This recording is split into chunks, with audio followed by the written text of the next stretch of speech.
Hello दोस्तों, love hacker कहानी में आपका स्वागत है। अगर आप पहली बार आए हैं तो चैनल को सब्सक्राइब जरूर कर लें। कहानी को ज़्यादा से ज़्यादा अपने दोस्तों तक शेयर जरूर करें और कमेंट करके बताएं कि कहानी आपको कैसी लगती है। आज हम सुनने जा रहे हैं एपिसोड नंबर 24, कहानी लव हैकर। चलिए शुरू करते हैं कहानी। दिव्यानी और प्रकाश ये सब देखकर बड़े हैरान हो गए थे कि कार्तिक की जॉब आखिर कैसे लग गई है। दिव्यानी तो अपने आप पर विश्वास ही नहीं कर पा रही थी। तभी दिव्यानी ने जब देखा प्रकाश को ज्यादा ही भावुक हो गया है तो उसने टॉपिक चेंज करने के लिए कहा, चलिए छोड़िए इन सब बातों को, बहुत देर हो गई है, सो जाइए। प्रकाश भी उसकी बात सुनकर बिस्तर पर लेट गया, लेकिन अपने बेटे की याद में आंख उसकी आंखें अभी भी नम थी। देवयानी ने कमरे की लाइट बंद की और वो भी आकर प्रकाश के बगल में लेट गई। इसी बीच उधर लावण्या अपने रूम में अकेली लेटी हुई थी। राघव आज किसी बिजनेस मीटिंग के चक्कर में आउट ऑफ स्टेशन गया हुआ था। लावण्या अपने फोन पर ऐसे टाइम पास कर रही थी, तभी उसका फोन बज उठा। उसने फोन की स्क्रीन पर देखा तो एक बड़ी मुस्कान आ गई। यह फोन उसके डैड काशीनाथ त्रिपाठी का था। लावण्या ने मुस्कुराते हुए फोन एक्सेप्ट किया और कान पर लगाते हुए कहा, हेलो डैडी, कैसे हैं आप? आगे से काशीनाथ ने भारी आवाज में कहा, मैं ठीक हूँ, तुम कैसी हो बेटा? लावण्या ने मुस्कुराते हुए उसकी बात का जवाब देते हुए कहा, मैं भी ठीक हूँ। ये बताइए कि आज इतनी रात को मुझे कैसे याद किया आपने? दूसरी तरफ से काशीनाथ ने थोड़ा गंभीर होते हुए कहा, अरे मैं अपनी बेटी को कैसे भूल सकता हूँ। जब भी याद आती है तो मैं तुम्हारे पास कॉल कर ही लेता हूँ ना। वैसे मैं राघव के बारे में बात करने के लिए कॉल कर रहा था। तुम्हें पता है, उसने 5 करोड़ की गाड़ी बुक की है। राघव की बात करते ही काशीनाथ की आवाज घृणा से भरी हुई थी। इधर से लावण्य ने उसकी बात का जवाब देते हुए कहा, सो व्हाट डैडी, इसमें इतना सोचने वाली बात क्या है? उसको गाड़ियों का शौक है। उसकी बात सुनते ही काशीनाथ ने नाराजगी भरे स्वर में कहा, शौक है तो अपने पैसों से पूरा करे बेटा। कभी उसने 1 करोड़ भी देखे हैं जो 5 करोड़ की गाड़ी बुक करने चला है? इतनी महंगी गाड़ी पर भी उसने मनाली क्लब की मेंबरशिप के लिए अप्लाई कर दिया, वो भी गोल्डन या सिल्वर नहीं, डायमंड। पता नहीं कितनी महंगी मेंबरशिप है मनाली की। बिजनेस क्लास में लगातार ट्रैवलिंग कर रहा है। जो अभी सिंगापुर गया था बिजनेस मीटिंग के लिए, वहां भी सिंगापुर का सबसे महंगा होटल स्वीट बुक किया। बात तुम्हें पता है उसका क्रेडिट कार्ड कहाँ कहाँ पर स्वैप हुआ है? उसने पिछले 10 दिनों में कम से कम 20 करोड़ रुपए खर्च कर दिए। इतना तो मैं पूरी जिंदगी में अगर खुद को बेच देता तब तक नहीं कमा पाता। वही अब उसकी बात हो रही थी। तभी लावण्य ने उसको बीच में टोकते हुए कहा, ये उसको पल पल की खबर आपको मिल कहाँ से रही है डैडी? दूसरी तरफ से काशीनाथ ने कॉन्फिडेंस भरी आवाज में कहा, तो कहीं से भी मिल रही है, लेकिन ये सच है बेटा। ऐसे थोड़ी ना पैसे बर्बाद करने होते हैं। उसकी बात अभी पूरी नहीं हुई थी। लावण्य ने नाराजगी भरे स्वर में कहा, पापा आज आज कुछ ज्यादा ही मिडिल क्लास बातें नहीं करने लग गए? आगे से काशीनाथ ने नफरत भरे स्वर में कहा, जब सामने मिडिल क्लास हो ना, तो खुद की सोच भी मिडिल क्लास हो जाती है। ये लग्जरी लाइफस्टाइल उसने कभी ख्वाब में नहीं देखा। और ये लड़का बहुत ओवर चल रहा है बेटा। दोनों हाथों से पैसे उड़ा रहा है जैसे उसके बाप का माल हो। ऊपर से तुमने उसको सीईओ बना दिया। सीईओ और बनने के बाद काबिल है कि वो है या नहीं तुमने सोचा भी नहीं। बहुत मेहनत से खड़ी की है तुमने कंपनी। लावण्या, तुम ऐसा कैसे कर सकती हो? लावण्या उसकी बात ध्यान से सुन रही थी। जब उसने अपनी बात पूरी की तो लावण्या ने उसको थोड़ा समझाते हुए कहा, डैड, मैं राघव से प्यार करती हूँ और मैं उसके साथ बहुत खुश हूँ। तो क्या हुआ, महंगी गाड़ियाँ उसको पसंद है, बिजनेस क्लास में ट्रेवल कर लिया तो क्या बड़ी बात है? लग्जरी लाइफस्टाइल वगैरह सब कुछ, वो खुश तो है ना। और सबसे बड़ी बात यह है कि मैं उसके साथ खुश हूं ना। ये कहने के बाद उसने एक गहरी सांस ली। फिर एकदम से पूछा, पापा, लेकिन मुझे ये समझ नहीं आ रहा कि आपको ये खबरें दे कौन रहा है? उसकी बात सुनने के बाद दूसरी तरफ से काशीनाथ ने उसको थोड़ा कठोर स्वर में कहा, लावण्या भूलो मत, मैं अभी भी कंपनी का चेयरमैन हूँ। तुम समझ रही हो ना? लावण्या ने भी इस घमंड के साथ उसकी बात का जवाब देते हुए कहा, पापा, मैं भी तो कंपनी के चीफ एग्जीक्यूटिव ऑफिसर हूँ। मुझे पता है कि कंपनी कैसे संभालनी है। आप प्लीज अपना लंदन वाली बिजनेस पर ध्यान दें, जहाँ पर सब कुछ मुझे संभालने दें। और अगर मुझे जरूरत पड़ेगी तो मैं डेफिनेटली आपको कॉल करूंगी। उसकी घमंड भरी बात सुनकर काशीनाथ ने एक पिता की तरह चिंता करते हुए कहा, लावण्य, मैं तुम्हारा पिता हूँ। अपने हस्बैंड के हाथों कोई धोखा ना खाओ। मैं बस यही चाहता हूँ कि तुम समझदारी से काम लो। उसकी आवाज में चिंता साफ दिखाई दे रही थी। वहीं इधर से लावण्य ने उसकी चिंता को दूर करने के लिए कहा, अरे डैड, मैं भी तो आपकी बेटी हूं ना। आपको क्या लगता है कि लावण्य त्रिपाठी कोई धोखा खाने वाली है? मैं हर चीज को देख रही हूँ। आप टेंशन ना लें, और आपको कभी भी कोई भी चीज की दिक्कत नहीं होगी। आप बेफिक्र रहें डैड। ये कहते हुए उसने फोन काट दिया और मंद मंद मुस्कुराने लगी। वो अभी तक राघव की नीयत को नहीं पहचान पाई थी, लेकिन काशीनाथ राघव जैसे लोगों को अच्छे से जानता था। अगली सुबह जब आरोही रोज की तरह पहले उठी और नाश्ता वगैरह तैयार करने के बाद जब ऑफिस के लिए तैयार होने के लिए वापस अपने रूम में आई, तो उसने देखा कार्तिक अभी भी सो रहा था। और तभी उसकी नजर सामने लगी। घड़ी पर गई तो उसने देखा 8 बज चुके थे। उसको याद आया कि कार्तिक ने सोने से पहले उसे बताया था कि उसको 8 बजे अपनी आईडी एक्टिवेट करनी होगी, लेकिन कार्तिक तो अभी तक सो रहा था। इसलिए आरोही ने जल्दी से कार्तिक को उठाया। कार्तिक उठने का नाम नहीं ले रहा था, तो उसने पानी का गिलास उठाया और उसके मुंह पर उड़ेल दिया। पानी चेहरे पर पड़ते ही कार्तिक एकदम से हड़बड़ा कर उठा, एकदम से घबरा गया। बारिश बारिश। लेकिन जब उसने अपने इर्द गिर्द का माहौल देखा तो वो हैरान रह गया। उसने आरोही को गुस्से में पूछा, ये क्या हरकत है आरोही? आरोही ने थोड़ा मजाकिया अंदाज में कहा, अरे तुमने ही तो कहा था कि 8 बजे जगा देना। अब तुम नहीं उठोगे तो ऐसा ही करूंगी ना। और ये देखकर आरोही की हंसी छूट गई और जोर जोर से हंसने लगी। कार्तिक ने भी उसको कुछ पल के लिए घूरा, लेकिन वो इस काम के लिए लेट हो रहा था, इसलिए जल्दी से बाथरूम की तरफ गया और बाल साफ करके शर्ट पहनकर वापस आ गया। कमरे में आते ही उसने आरोही से कहा, एक कॉफी बना दोगी?" आरोही ने मुस्कुराते हुए हाँ कहा और किचन में जाने के लिए तैयार हो गई। लेकिन तभी कार्तिक ने अपना लैपटॉप ऑन करते हुए आरोही से कहा, आदमी को शादी नहीं करनी चाहिए। अरे कम से कम ऐसे काम तो नहीं करेगी?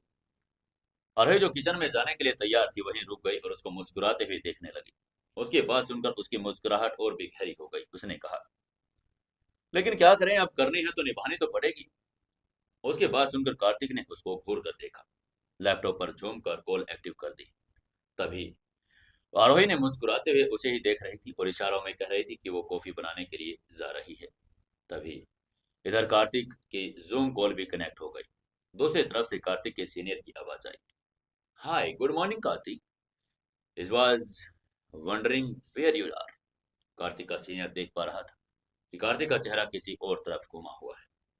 कार्तिक ने भी जैसे अपनी सीनियर की आवाज सुनी तो वो होश में आया और उसने आरोही से अपनी नजरें हटाकर लैपटॉप की स्क्रीन पर जमा दी। उसके चेहरे पर एक मुस्कुराहट आ गई और उसने मुस्कुराते हुए कहा, हाय हाय सर, कैसे हैं? I am sorry, I am little late, sorry for that. Aarohi उसके पास ही खड़ी थी और उसकी बातें सुन रही थी। दूसरी तरफ से ध्यान जैन ने मुस्कुराते हुए कहा, where have you been? I thought you had forgotten about us. Kartik ने तुरंत एक्सक्यूज देते हुए कहा, oh no not at all, I have some network issues here but I am fine now. तभी उसकी बात सुनकर आरोही ने उसको छेड़ते हुए कहा, झूठे, तुम्हें शर्म नहीं आती? सुबह सुबह झूठ बोल रहे हो। उधर से ध्यान जैन को हिंदी समझ नहीं आती थी, इसलिए आरोही कार्तिक के साथ जानबूझकर मस्ती कर रही थी। लेकिन कार्तिक उसके बाद डिस्टर्ब हो रहा था, इसलिए उसने उसे घूर कर देखा और चुप रहने का इशारा किया। तभी आरोही को अपनी बात पर जो बाल बना रही थी वो किचन की तरफ चली गई। वो उसके लिए कॉफी बना कर लाना चाहती थी और वो जल्दी से उसने कॉफी बनाई और उसके बाद उसने कॉफी दी और गाड़ी में बैठकर अपने ऑफिस चली गई। ये उन दोनों का रोज का रूटीन बन गया था। दोनों एक दूसरे के साथ हंसी मजाक करते, दोनों की लाइफ बढ़िया गुजर रही थी। ऐसे ही पूरा हफ्ता बीत गया। संडे वाले दिन आरोही अपने मॉम डैड से मिलने के लिए अपने मायके चली गई। वो आगे इसलिए स्पेशल गई थी क्योंकि उसकी छोटी बहन सानवी भी उसके ससुराल में आई थी। उसको कार्तिक ने उसके मायके ड्रॉप कर दिया। वो घर के अंदर दाखिल हुई तो उसने देखा उसकी माँ और दोनों बहनें लिविंग रूम में बैठी चाय पर चर्चा कर रही थी। आरोही मुस्कुराते हुए उस सभी से अच्छे से मिली और उनके पास ही बैठ गई। तभी सानवी ने आरोही की तरफ देखते हुए मुस्कुराकर कहा, अच्छा हुआ तुम आ गई, तुमसे मिले हुए कितने दिन हो गए थे। उसकी बात सुनकर आरोही ने सिर हिलाते हुए कहा, मैंने सुना तुम आई हुई हो, तो मैंने सोचा कि मैं मिल आती हूँ। वैसे संडे के बिना तो कहाँ टाइम मिलता है। उसकी बात सुनकर उसकी माँ शबनम ने थोड़ा कंफ्यूज होते हुए कहा, क्यों बेटा, तुम्हारे ससुराल में तो वो काम करने वाली आती ना सुबह से शाम तक। आरोही ने सिर हिलाते हुए उसको समझाते हुए कहा, आती है मम्मा, लेकिन वो जॉब करती हूँ ना, तो अपने पर्सनल टाइम पर तो ध्यान देना ही नहीं बनता। तो क्या करें, अब टाइम तो लगता ही नहीं है। वो अपनी माँ की बात को परेशान नहीं करना चाहती थी। उसके सास उसे पूरा दिन घर के काम भी करवाती थी। वो अपनी माँ को अपनी बात समझाने के बाद सानवी की तरफ देखते हुए उसने पूछा, अरे सानवी, तुम्हारा हनीमून ट्रिप कैसा रहा? उसकी बात सुनकर सानवी के चेहरे पर बड़ी मुस्कान आ गई। उसने मुस्कुराते हुए कहा, जबरदस्त, हम पेरिस गए। कुशल ने वहां एक बड़े से क्लब में मेरा बर्थडे सेलिब्रेट किया। तस्वीरें शेयर करूंगी तुम्हारे व्हाट्सएप पर, फिर देखना तुम्हें कैसा लगेगा। उसकी बात सुनकर उनकी सबसे छोटी बहन कोयल ने एक्साइटेड होते हुए कहा, वाह सानवी दीदी कितना एक्साइटेड है ना ये, कितना मजा आया होगा पूरे क्लब में। कुशल जीजू तो बड़े रोमांटिक हैं। ये कहने के बाद उसने आरोही की तरफ देखकर पूछा, अरे आरोही दीदी, आप कहाँ जा रही हैं? उसकी बात सुनकर आरोही हड़बड़ा गई। उसने और कार्तिक ने तो अभी तक प्लान ही नहीं बनाया था, लेकिन अपनी बहन के बात का जवाब तो उसको देना ही था। इसलिए उसने धीरे से कहा, हमें अभी कहीं नहीं जाना। वो मेरी और कार्तिक की नई नई जॉब लगी है, तो छुट्टी नहीं मिलेगी। उसकी बात सुनकर दोनों बहनें एकदम से संतुष्ट हुई। स्वर में थोड़ा झिझक तो था, लेकिन उसकी माँ तो समझ गई थी। आरोही बहाना बनाकर उसको टालने की कोशिश कर रही थी। इसलिए शबनम ने आरोही को सभी को ध्यान हटाने के लिए अपने बगल में बैठी सामने का हाथ पकड़ते हुए कहा, चलो भगवान का शुक्र है, भगवान तुम्हें इसी तरह अपने घर में खुश और आबाद रखे। अच्छा ये बताओ, खीर में कुछ हाथ डाला या नहीं? कुछ घर के कामकाज भी शुरू किए? सानवी ने सिर हिलाते हुए उसकी बात का जवाब देते हुए कहा, अरे कहाँ मोम, मेरी सास कुछ करने देगी तभी ना। कुशल तो अच्छे हैं ही, उनकी माँ भी बहुत अच्छी है, इतना प्यार करती है। और बहू का तो पता ही नहीं चलता कि मैं तो उनकी बेटी ही लग रही हूँ। तभी उसकी बात सुनकर कोयल ने उसके साथ मजाक करते हुए कहा, अरे सही हुआ दीदी, आपकी काम से जान छुटी। सानवी ने हंसते हुए कहा, और कहाँ मम्मी मार मार कर काम करवाती थी, अब तो सही है। यही सभी बातें हो रही थी, तभी आरोही के पापा दशरथ मेहता भी आ गए। आरोही और सानवी दोनों तुरंत खड़ी होकर उसके गले मिली। दशरथ भी अपनी बेटियों को देखकर बहुत खुश हो गया था। सभी वहीं लिविंग रूम में बैठकर आपस में बातें करने लगे। आरोही ने दशरथ का हाल चाल पूछा और फिर बातों ही बातों में दशरथ ने आरोही से पूछा, तुम सुनाओ, तुम किसके साथ?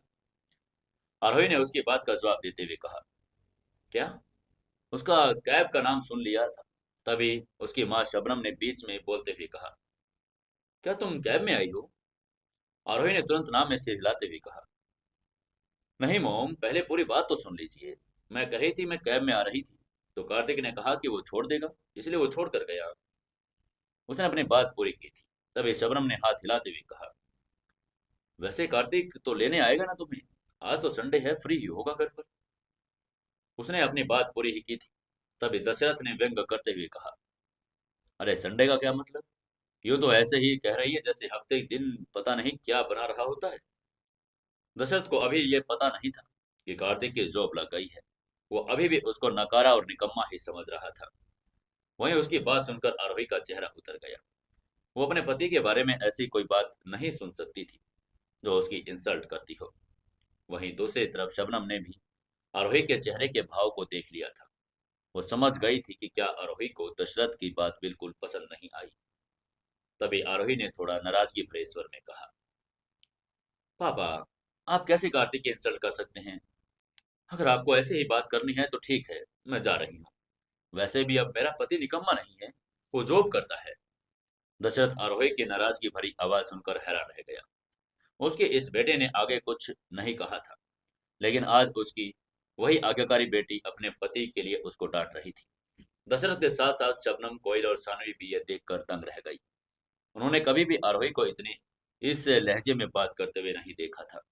तभी शबनम ने बात को बदलने की कोशिश की और कहा, आरोही, सानवी, तुम लोग ये बताओ कि लंच में क्या लोगे? मैं आज तुम लोगों का मनपसंद का खाना बनाऊंगी। लेकिन आरोही ने इस नाराजगी भरे लहजे में अपना हाथ खड़ा किया और कहा, नहीं मॉम, कोई जरूरत नहीं, मैं जा रही हूँ। कार्तिक को थोड़ा काम है, इसलिए मुझे लेने नहीं आ सकता। मैं कैब बुक कर रही हूँ। ये कहते उसने अपना फोन निकाल लिया और ऑनलाइन कैब बुक करने लगी। वहीं लिविंग रूम में बैठी सभी के चेहरे पर एकदम से भाव बदल गए। उन्होंने कभी नहीं सोचा था कि आरोही इतनी छोटी सी बात के लिए इतनी इमोशनल हो जाएगी। अगर कुछ ध्यान से देखे तो पता चल जाए कि आरोही दिल ही दिल में रो रही थी। इसके बाद सभी ने आरोही को मनाने की बहुत कोशिश की, लेकिन उसने किसी की एक भी नहीं सुनी। उसने अपने पापा की तरफ देखते हुए नाराजगी भरे स्वर में कहा, पापा, आपको पहले पता करना चाहिए कि कार्तिक अब निकम्मा है या नहीं। और वैसे भी वो इस घर का बड़ा दामाद है। कम से कम आप इतनी तो इज्जत रखिए। लेकिन आप तो पता नहीं, जब मन करता है तभी उसकी इंसल्ट करने लग जाते हैं। मुझे भी पता है कि वो पहले कुछ नहीं करता था, सबकी नजरों में निकम्मा था, पढ़ा लिखा भी कम है। लेकिन कम से कम आप ये तो सोचिए कि वो अभी मेरा पति है और आप उसे ऐसे हर्ट तो नहीं कर सकते ना पापा। ये कहने के बाद उसने अपना बैग उठाया और बाहर निकल गई। अंदर शबनम ने दशरथ को घूर कर देखा, थोड़ा नाराजगी भरे स्वर में उससे कहा, अरे क्या जरूरत थी आपको ऐसे बात करने की? कम से कम पहले पूछ तो लेती कि अब वो कर क्या रहा है। कर दिया ना बेटी को नाराज। अब क्या करेगा दशरथ? क्या अपनी बेटी को मनाने के लिए कुछ और करेगा? जानने के लिए जुड़े रहिए अपनी कहानी लव हैकर के साथ। दोस्तों, कहानी को ज्यादा से ज्यादा शेयर करें, कमेंट करें और लाइक जरूर से जरूर करें।